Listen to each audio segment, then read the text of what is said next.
the full-service restaurants, for a while, that was the only way they could sell anything was to do takeout. But through the sheer desperation of the pandemic, they figured out how to do it. Later, people did start returning, but they kept the takeout bit because they had figured out how to do it. And also, the customers realized that, yeah, I never thought of getting takeout from the Drake before, but I guess they can do it. For the 30 years leading up to the COVID pandemic, productivity in US restaurants was essentially flat. Since the pandemic, restaurant productivity has soared. Why? Because of the rise of takeout and delivery. Welcome to the Chicago Booth Review podcast, where we bring you groundbreaking academic research in a clear and straightforward way. I'm Hal Weitzman, and today I'm talking with Chicago Booth's Chad Syverson about his research into the restaurant productivity boom. So how has takeout and delivery transformed the economics of the food industry? Chad Syverson, welcome back to the Chicago Booth Review podcast. Thanks, it's good to be here. We're here to talk about real labor productivity in the restaurant industry. What is restaurant productivity? What does that mean? You're not talking about dining there. You're talking about the people who work in the restaurant. Right. We're talking about how well restaurants perform when they're putting together meals to serve to people, basically. So what real labor productivity means? It means how many meals can you put out per hour? Yeah, that's a good way to think about it. How we actually measure it is we inflation adjust total spending at restaurants, and then we divide it by the number of workers or the number of worker hours that go into serving that amount of inflation-adjusted spending. Okay, and you document what you call the curious, sounds like a novel, the curious surge of productivity. It could be a novel. That would be a great mystery. The curious surge of productivity in U.S. restaurants. Why is it curious? Because it reflects a pattern that's a big break from what used to be. So if you look at the data, we've got good data on this stuff going back to the early 90s. Basically, productivity, as we just described it, the number of meals sold per employee, productivity in restaurants had been absolutely flat for 30 plus years coming into COVID. When COVID hit, there was a sharp drop of about 20% productivity. And that's basically because people stopped eating a lot of restaurant meals and they let a lot of workers go, but didn't let workers go at quite as fast as eating restaurant meals did. But very quickly, as we emerged from the initial wave of the pandemic, productivity rose back up again, but it didn't stop at its old level where it had been for 30 plus years. It kept going. It eventually stopped at a level about 15% higher than it had been in those prior decades, and it stayed there since then. And so we're coming up on about 4 years now of productivity in the restaurant industry being about 15% higher than it was for at least 30 years prior to COVID. Is that a typical pattern? Like if you get an industry where there's a lot of layoffs and then, demand starts to go back up again, they probably slower to hire people. So does productivity always go up in those circumstances? You can get those kind of blips from just legs and leads and the amount of hiring you do relative to output. But that tends to work itself out pretty quickly as the business cycle does.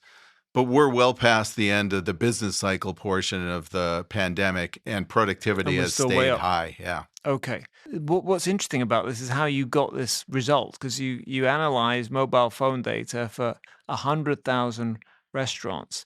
So what kind of data did you get? What information did you get from it? And why is that better than traditional sort of government statistics on this kind of stuff? Well, to be clear, the pattern I just described, the flat for 30 years, then a 15% rise and stay there, that is in the government statistics. So we knew that was going on in the industry overall.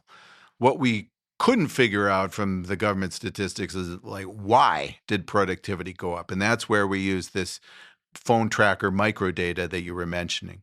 The way to think about what this data is it collects the location at a pretty high frequency of a given mobile phone.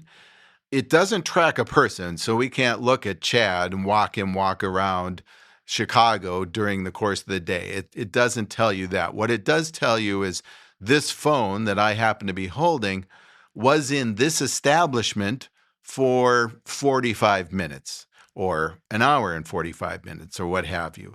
And then, later that day, it was in this establishment and it was there for 10 minutes. So we basically have a counter on the door of every restaurant. So we know how many people walk into that restaurant, and we know categorically at least how long each of those people stayed. We can't follow any individual over time, but it's like we know someone was in there and we know how long they were there for. That's the data we use to measure productivity at the restaurant level to try to figure out why productivity rose. Okay, and you call that customer dwell time? Like is that what we do when we go to McDonald's? Yeah, you're dwelling. We dwell there. Don't you like to dwell at You don't want to dwell too No long. way. That's why it's fast food. Definitely Short not. dwell times. Right, you're right. Yeah, right. That's true. They don't need to put the no loiter sign because you definitely don't want to dwell there.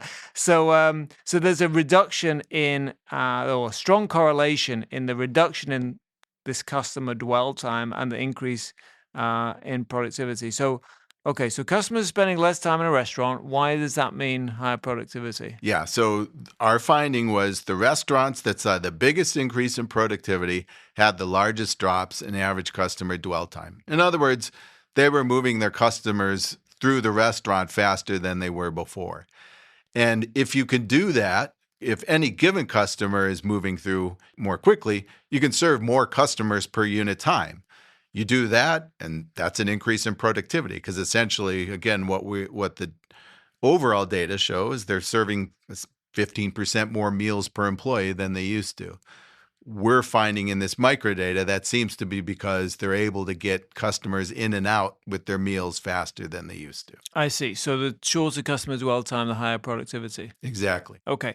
So this is all about takeout and delivery, isn't it? It's all about, this is the sort of Uber Eats, Deliveroo, DoorDash kind of economy. Yes, we think so. And the reason why is because we see dwell time categories. So we know whether you were there less than 10 minutes, whether you were there 10 to 20, 20 to 40, and so on and so forth. One possibility, and this is not what happened, is just, people come in, sit down, have their meal, but they push them out the door a little sooner, that they're able to increase their turnover that way. But people are still tending to stay, 20, 30, 60 minutes on average for a meal. That's not what happened. All the decreases in average dwell time were coming from a lot more customers being there less than 10 minutes. And that suggests to us that this is about takeout and delivery meals. So it's either someone coming in to pick up their meal and walking out pretty quickly, or a driver coming in to pick out an ordered meal that they're then going to deliver to the person who ordered it. And that makes a lot of sense. So if we think back to the pandemic, even the fanciest restaurants in the world started doing takeout. Right. Yes. You go to the Drake Hotel or whatever, get takeout tea. No doubt they would send you little cakes and whatever on a little sandwiches and little tiny takeout boxes. Right, yes. Exactly. So everyone started doing it. The question I would have is, I don't go to tea at the Drake. We should do an episode there. That would be a good use of Chicago Booth's money. But I'm guessing that, the Drake, if I were the Drake, I want people back in there, right? I don't want people doing takeout. And everything people were saying during the pandemic, when we had behavioral scientists on videos for Chicago Booth Review, it's actually people said, we'll go back to normal. So, we're now at normal, but normal is different. It's not, we changed our behavior because of the pandemic, it sounds like. Yeah, and I think in some ways the restaurants were able to have their cake and eat it too. No pun intended, as I say that. I think the full-service restaurants, for a while, that was the only way they could sell anything was to do takeout. Now, they had maybe never done takeout before, but through the sheer desperation of the pandemic, they figured out how to do it. Later, as the pandemic receded, they're able to have people come in. People did start returning, but they kept the takeout bit because they had figured out how to do it. And also the customers realized that, I never thought of getting takeout from the Drake before, but I guess they can do it. And I kind of liked it. So maybe 4 out of 5 times I'm going to go to the Drake in person, but for that 5th time, I'm going to do takeout. And so you have people choosing to consume meals and maybe consume more restaurant meals than they ever did before. It's just some of them are now delivered in a different form than they were before COVID. And so with the full service restaurants, it was most of them were going from no takeout and delivery to some takeout and delivery. Whereas the limited service restaurants probably were doing those things, but they just got better at doing those things because of COVID. And now many of them have actually reconfigured their operations to be more takeout and delivery heavy. So all this growth in productivity, or much of this growth in productivity, is coming at the middle to lower end of the sort of price market. Is that fair? Actually, I wouldn't say that, because while the microdata we look at, for reasons we don't need to go into, are better for limited service restaurants, that's why we focus that phone tracker stuff there. If you just split the industry into those two components, they both exhibit the exact same pattern of flat and then about a 15% increase, whether it's full service or limited service restaurants. If you're enjoying this podcast, there's another University of Chicago Podcast Network show that you should check out. It's called The Pie. Economists are always talking about the pie, how it grows and shrinks, how it's sliced, and who gets the biggest share. Join host Tess Vigland as she talks with leading economists about their cutting-edge research and key events of the day. Hear how the economic pie is at the heart of issues like the aftermath of a global pandemic, jobs, energy policy, and much more. Chad Syverson, in the first half we talked about your research into the rise of restaurant productivity and how it's all about takeout and delivery, and even the fanciest places started and still haven't completely stopped the ability to go and get takeout. So something that's interesting is you note in this research that takeout and delivery can lead to what you call a substitution of home production for restaurant labor. What is that, like me microwaving my Domino's pizza? Does that mean we're all kind of contributing to the boost in restaurant productivity? It means it's a little tricky to try to do an apples to apples comparison of what a meal is before and after COVID. And so this is something we had to wrestle with in the paper. It's true when you think about the full service situation. When you have an in-house dining experience, you go there, someone comes and takes your order. Then they come bring you your food. Then they take your dishes away and someone in the back washes your dishes for you. Now, if you, from that very same restaurant, get the same food, you're going to take that home. It's going to be eaten on your dishes, which you're going to clean. You're doing all the carrying and bussing. So in some sense, you are doing part of the work the restaurant used to do. And that's kind of, you have to think about, okay, is that really the same product, or how is that a different product? And should we call that productivity or growth, or just something different? And we talk about that in the paper. I think in the end we came down and it is true productivity growth, but it's a little muddled. I think it's less muddled in the limited service What do you restaurant. mean it's true productivity growth? What is true? Well, true productivity growth is you're delivering exactly the same thing, the same experience. Rather than transferring the productivity to me. Yes, rather than having you do some of the work. Here's a frozen pizza, heat it up. Right. In principle, we should count the hours that you're spending at home eating this takeout meal in the hours that in other words, it might not be an increase in productivity, it might just be a distribution. Yes, exactly. And so again, we think through that in the paper. In the end, we think nevertheless, it's still real productivity growth. I think this is just less of an issue in the limited service context anyway, because most of the time, all that work which I just described, someone coming, taking your order, bringing it, that was never happening. Okay, so now it's just who's doing the travel. It used to be that you had to drive to the restaurant to get the meal. Now someone might be driving to you, but it's not free for you to go to a restaurant. That was a cost of getting a meal that we didn't count before. Now it is an extra cost. On the other hand, we're not counting the cost of the driver. We're just basically trading who's driving for what. And so maybe that just kind of washes out in the limited service context. And it's a little more apples to apples in that case. Okay. So the one thing I'm thinking about when you're talking is, a lot of productivity in normal manufacturing, let's say, which I know you write about a lot, is driven by automation. There has been some automation, right? You go to McDonald's, many McDonald's, you just order on a screen. It's not a person. Is that helping? There's been a little bit, but probably not that much. Yeah, it's Well, there's Starbucks where you have to order online. yeah. And then you have to go and I think pick a up. lot of the automation has been the ordering systems. It used to be you spoke an order to someone and they typed it in. Now you're typing it in yourself. So there's a little bit of, again, trading who's doing the work here. There has been a little bit. We did not see actually a big trend break in how capital intensive the industry is. So it's not like all of a sudden they've installed a bunch of electronics that they never had before, and that's creating this huge increase. And it certainly didn't have this sort of spike, a step function that the productivity did. But it's a change, and it's a change that's not It is going a away. I think I agree, and I think where you mostly see the physical changes are in the configuration of the restaurant. So I like to talk about, my neighborhood McDonald's, which used to look like a lot of McDonald's. It had a counter with 6 to 8 cash registers. You would stand in line and go up to one of the people standing behind one of those cash registers. Well, now there's a little peninsula with one register, and it's unusual to go in and make an order live. What you've probably done is you've made an order online before, they've replaced that long counter with basically shelving for takeout orders.